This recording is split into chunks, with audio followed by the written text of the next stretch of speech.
Hi friends, ഇന്ന് നമുക്ക് നല്ല ടേസ്റ്റി ആയിട്ട് കൂർക്ക തോരൻ തയ്യാറാക്കുന്നത് എങ്ങനെയെന്ന് നോക്കാം.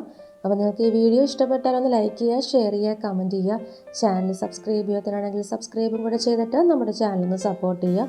അപ്പോൾ നമ്മുടെ ഈ നല്ല ടേസ്റ്റി ആയിട്ടുള്ള കൂർക്ക തോരൻ തയ്യാറാക്കുന്നത് എങ്ങനെയെന്ന് നോക്കാം. അപ്പോൾ നമുക്ക് ആദ്യം ഇതിലേക്കുള്ള അരപ്പൊന്ന് റെഡിയാക്കി എടുക്കുക. അപ്പോൾ ഞാനിവിടെ ചാച്ചെടുക്കുന്നില്ല, കൈ കൊണ്ടൊന്ന് മിക്സാക്കി എടുക്കുന്നേ ഉള്ളൂ. അപ്പോൾ ഞാനിവിടെ എടുത്തിട്ടുള്ളത് 1/2 കിലോ കൂർക്കയാണ്. അപ്പോൾ അതിന് വേണ്ടിയിട്ട് ഞാൻ 1 കപ്പ് തേങ്ങ എടുത്തിട്ടുണ്ട്. 250 ml മെഷറിംഗ് കപ്പിൽ 1 കപ്പ് തേങ്ങ എടുത്തിട്ടുണ്ട്. അതിലേക്ക് ഞാൻ 1/4 ടേബിൾ സ്പൂൺ മഞ്ഞൾപ്പൊടിയും 1/4 ടേബിൾ സ്പൂൺ കുറച്ച് കൂടുതലായിട്ട് മുളക് പൊടിയും ചേർത്ത് കൊടുക്കുകയാണ്. മുളക് പൊടിയുടെ അളവ് നിങ്ങളുടെ ഓരോരുത്തരുടെയും എരിവിനനുസരണം ചേർത്ത് കൊടുക്കുക. ഇതെല്ലാം കൂടിയിട്ട് കൈകൊണ്ട് നന്നായിട്ടൊന്ന് മിക്സാക്കി കൊടുക്കുക.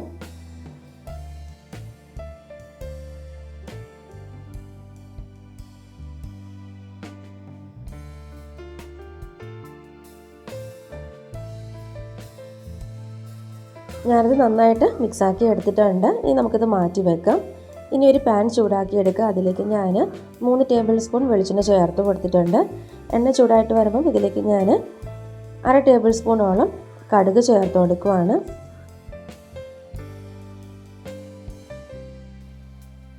അപ്പോൾ ഇതാ കടുക് പൊട്ടി വന്നിട്ടുണ്ട്. ഇതിലേക്ക് ഞാൻ 3 വറ്റൽമുളക് ചേർത്ത് കൊടുക്കുവാണ്.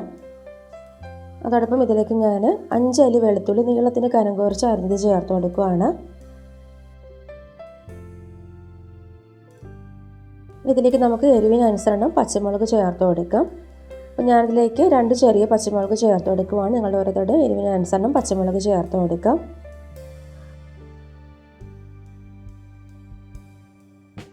ഇതിലേക്ക് ഞാൻ ഉള്ളി ചെറുതായിട്ട് അരിഞ്ഞത് കൂടെ ചേർത്ത് കൊടുക്കുവാണ്. ഞാനിവിടെ എടുത്തിട്ടുള്ളത് 30 ഉള്ളിയാട്ടോ. ഉള്ളി കുറച്ച് കൂടുതൽ ചേർത്ത് അത്രയും ടേസ്റ്റ് ആയിരിക്കും കൂർക്ക തോരന്. ഉള്ളിയും കൂടെ ചേർത്തിട്ട് നന്നായിട്ടൊന്ന് വഴറ്റി കൊടുക്കാം. ഇതിലോട്ട് കുറച്ച് കറിവേപ്പിലയും കൂടെ ചേർത്ത് കൊടുക്കാം. കറിവേപ്പിലയും കൂടെ ചേർത്ത് നന്നായിട്ടൊന്ന് വഴറ്റി കൊടുക്കാം.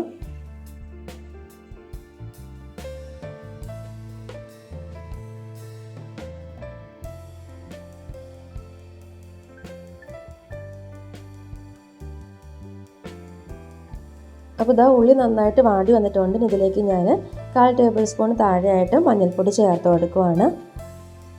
എണ്ണയിലേക്ക് കടുക് പൊട്ടിക്കുന്ന സമയത്ത് ഞാൻ ജീരകം ചേർക്കാൻ മറന്നു കേട്ടോ. അപ്പോൾ ഞാൻ ഈ ഒരു സമയത്ത് 2 നുള്ള ജീരകം ചേർത്ത് കൊടുക്കുവാണ്.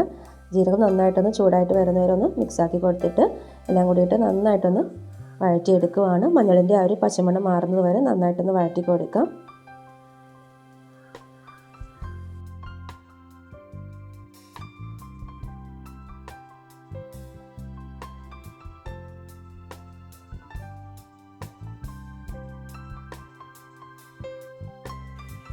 അപ്പോൾ ഇതാ മഞ്ഞളിൻ്റെ ആ ഒരു പച്ചമണം മാറിയിട്ടുണ്ട്.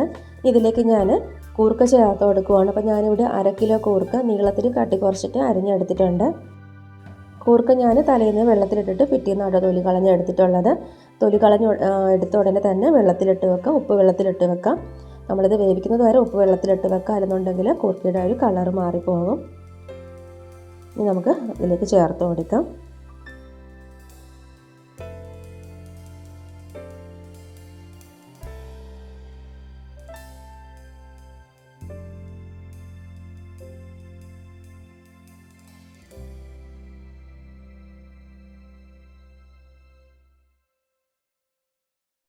ഇതിലേക്ക് നമുക്ക് പാകത്തിനുള്ള ഉപ്പ് ചേർത്ത് കൊടുക്കാം. ഉപ്പും കൂടെ ചേർത്ത് നന്നായിട്ടൊന്ന് മിക്സാക്കി കൊടുക്കാം.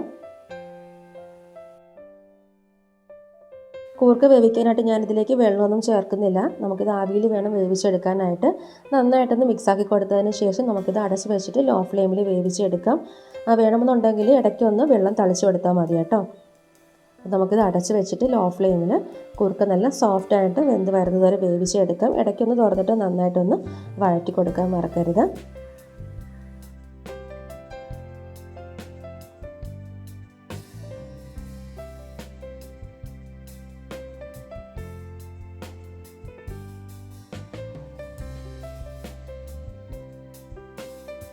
അപ്പോൾ ഞാനിത് അടച്ച് വെച്ചിട്ട് 5 മിനിറ്റോളം ആയിട്ടുണ്ട് കേട്ടോ. നന്നായിട്ടൊന്ന് വഴറ്റി കൊടുക്കാം. കൂർക്ക അടിക്ക് പിടിക്കുന്നുണ്ടെങ്കിൽ കുറച്ച് വെള്ളമൊന്ന് തളിച്ച് കൊടുത്തിട്ട് വേണം വേവിച്ചെടുക്കാനായിട്ട്. അപ്പോൾ ഞാൻ അതിലേക്ക് കുറച്ച് വെള്ളമൊന്ന് തളിച്ച് കൊടുക്കുവാണ്.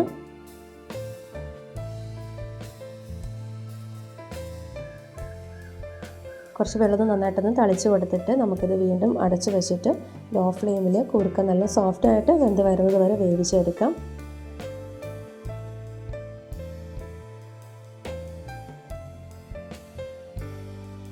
അപ്പോൾ ഇതാ കൂർക്ക നല്ല സോഫ്റ്റായിട്ട് വെന്തിട്ടുണ്ട്. ഇനി നമുക്കിതിലേക്ക് നമ്മൾ റെഡിയാക്കി വെച്ചിട്ടുള്ള അരപ്പ് ചേർത്ത് കൊടുക്കാം.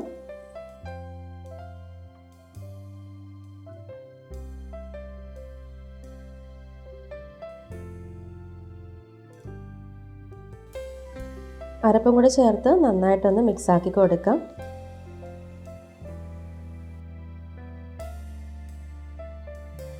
അരപ്പും കൂടെ ചേർത്ത് നന്നായിട്ടൊന്ന് മിക്സാക്കി കൊടുത്തിട്ട് ഉപ്പ് നോക്കാം. വേണമെന്നുണ്ടെങ്കിൽ ഈ ഒരു ടൈമിൽ ഉപ്പും കൂടെ ചേർത്ത് കൊടുക്കാം.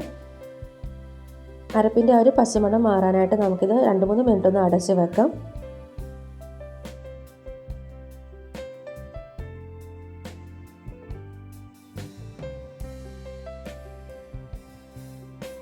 അപ്പോൾ ഇത് അരപ്പിൻ്റെ ആ ഒരു പച്ചമണമൊക്കെ മാറിയിട്ട് കൂർക്കയിലേക്ക് അരപ്പെല്ലാം നന്നായിട്ട് പിടിച്ചിട്ടുണ്ട്. അപ്പോൾ നമുക്കിനി ഫ്ലെയിം ഓഫ് ചെയ്യാം. അപ്പോൾ നമ്മുടെ നല്ല ടേസ്റ്റി ആയിട്ടുള്ള കൂർക്ക തോരൻ ഇവിടെ റെഡി ആയിട്ടുണ്ട്. അപ്പോൾ നിങ്ങളെല്ലാവരും ട്രൈ ചെയ്ത് നോക്കിയിട്ട് അഭിപ്രായങ്ങളൊക്കെ താഴെ കമൻറ്റ് ബോക്സിൽ മറക്കാതെ പറയാം. അപ്പോൾ നിങ്ങൾക്ക് ഈ വീഡിയോ ഇഷ്ടപ്പെട്ടാൽ മറക്കാതെ ലൈക്ക് ചെയ്യുക, ഷെയർ ചെയ്യുക, കമൻറ്റ് ചെയ്യുക. ചാനൽ സബ്സ്ക്രൈബ് ചെയ്യാത്തതാണെങ്കിൽ സബ്സ്ക്രൈബും കൂടെ ചെയ്തിട്ട് നമ്മുടെ ചാനലൊന്ന് സപ്പോർട്ട് ചെയ്യുക.